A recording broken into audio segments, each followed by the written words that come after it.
Now I'm going to tell you about my experience driving this car for many times. As usually after another drive, one of the clips was lost, which is easy to recover. I've already showed it in another video how I do that. It's easy to recover, easy to make yourself. One of the things that I improved in this car was the way I fastened the battery. As you can see now I have another Velcro band here. Before that I had only 2 Velcro bands, and now I have 3 of them. Why? When this car flew over the rocks and rivers and sand, the battery would fly out, would drop, because it was just fastened with 2 Velcro bands. I'll show you this way, so it could easily move from one direction to another like this, and with time it would fall out. So my solution was to think of something that would stop this battery from moving in this direction. So what I did was just to take a Velcro band.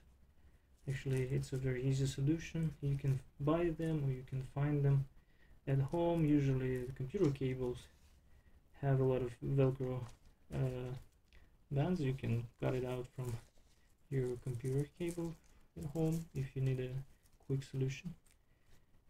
You need to cut it out in the way that you can attach it in the way that you have this Velcro surface accessible to be attached by the other bands, so that when you can put these other bands on it, you have space for the Velcro to attach, not only to itself, to the band itself, but also to the band that goes here. So in this case, you see I attach it this way, and then it also gets attached to another band. So I would put it on a halfway here and attach it this way, so that I see that this is now attached to both bands. The band attaches to its own stripe, and it also attaches to another band, and this one too.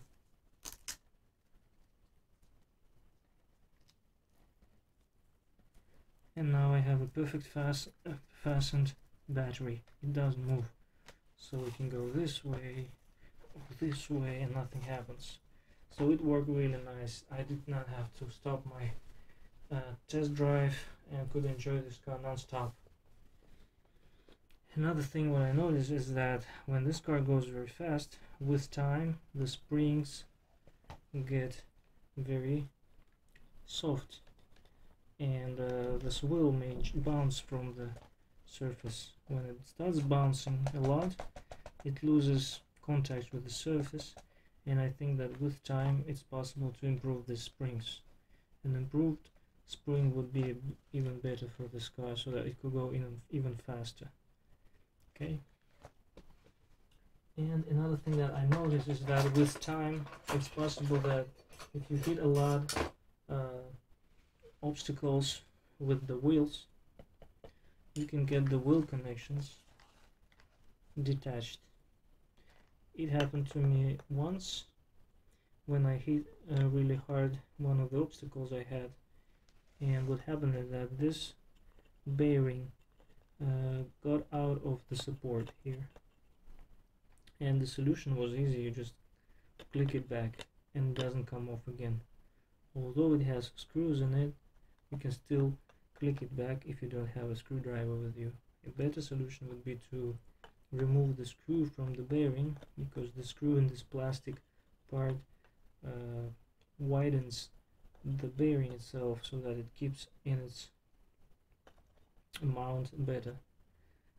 But I was able to put it back and continue driving the car, and there was no problem. So I think it's better not to hit a lot this car into obstacles. I mean, that would be good to do for any RC car, I think. But as this car is cheap, the most important mechanisms are made of metal, like the shafts, like the axles and the wheel bearings, but the supports are all plastic. But the plastic is still resistant, and it's of good quality. And when I removed also the bearing to see what's going on here, I saw that there's a little bit of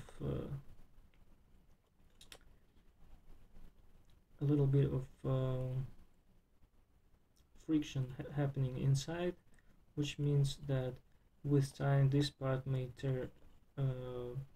wear off. So if it wears off a lot, probably this part will start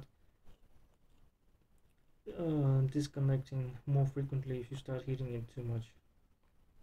But in regular conditions, as far as I've seen, nothing is happening.